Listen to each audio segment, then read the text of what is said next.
2018-ге чейин Талас Бегалиев агабыз бул команданы түзөп жүргөн да. Ага чейин анын колунда жүрдүк. Алда ушу биз айткан атты Оштон болобу, Баткенден болобу, ошол жактан жаккан атты айтсак алып келип берчү бизге. Тамагыбызды, кийимибизди, бүт баарын обеспечение кылып беришет. Алар болбосо биз деле мыкты деңгээлде улакчы болмок эмеспиз.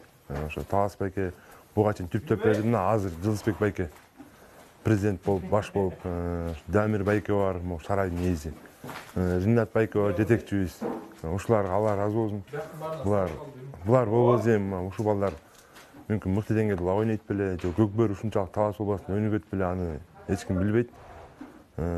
Ушу менен калып калбастан, дагы кийинки муунга, кийинки келечекке мындан дагы жакшы тарбия берип, жакшы агаларыбызга өткүзүп берип, ушул ошо аттарды, ушул эле кылып аткан иштерин көрсөтүп, үлгү болуп, ар дайым ушу Талас областынын жаштарын колдоп жүрө берсин.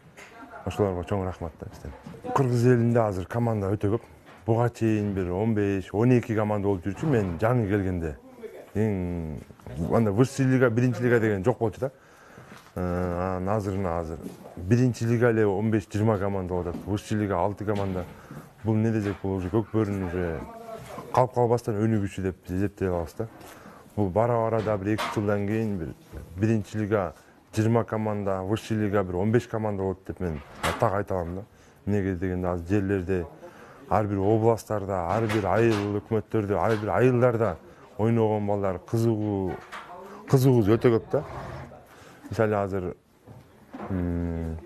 Көкбөргө барсаң эле Манас Ниязов, Анарбек уулу Сейитбек, Рустам, ошондой эле ошолордун ойунун көрүп кичекейлүү балдар Казанга түшүп, жана өздөрү даарага сайылып ушундай кызыгуулар көп да. Булар ушинтип эле калбастан мүмкүн Манас же Сейитбек же менден дагы мыкты улакчы болор деп мен эсептей алам ошолорду. Биз андай убакытта анчалык кызыгуубуз жок болчу, бирок кийин эле кызыктык да. Алар өтө кызыгат болуш керек.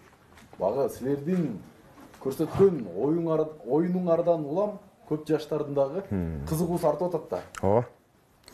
Эми ошол да мисалы Көкбөрүнүн өнүгүп атканы ошол да. Бул ушул бойдон калып калбайт да, ушу биздин аркабыз биз менен калып кетпейт. Бизден кийин дагы бул өтө көп чыгат да бул оюнчу. Бул Көкбөрүнүн биз азыр ушу кыргыз спортун жүзү деп көптөр айтып келет. Мен да айтат элем ушу кыргыз спортун жүзү Көкбөрү деп.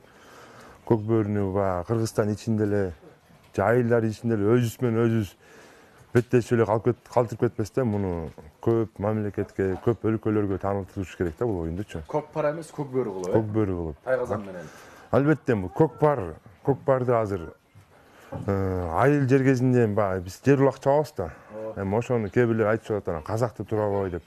Ал эми айыл ичинде бир тойду Тайгазанга чабыш бул көп жерде тура эмес болуп калат да. Эми 10 ат, 15 ат болуп калат, 20 ат болуп калат. Аны эми Тайгазанга кантип чабасың? Бир командада 12 ат болуш керек. Эми аны ушун жер улак кылып чабып коебуз.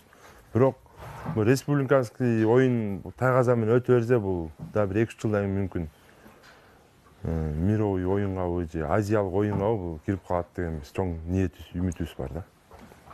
Күздөн берки сагынуу болдубу 1 жылдык оюнга болгон?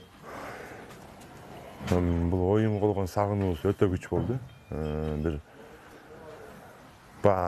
айылдагы оюн менен азыр биякта болуп аткан оюнду биз салыштыра албайбыз да. Анткени биякта деген небир деген мыкты командалар бар, небир деген мыкты аттар бар, небир деген мыкты балдар бар.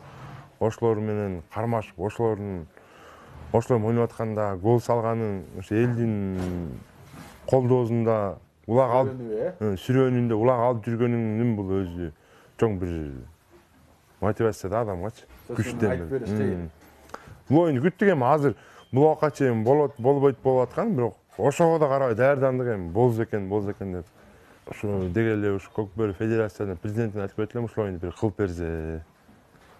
Ушул оюнду бир өткөрүп берсе, президенттин кубогу болбосо бир чемпионат кылып өткөрүп берсе, бир ойноп кийинки жылга чейин өзүбүздү кичине спокойно сезип, кийин Норузга чейин тынч жүрөт элек. Буюрса ошол оюнду кылып берсе деп атабыз. Эми болот да деп, Кудай буйруса болуп калса, бул оюнду биз ойноого даярбыз.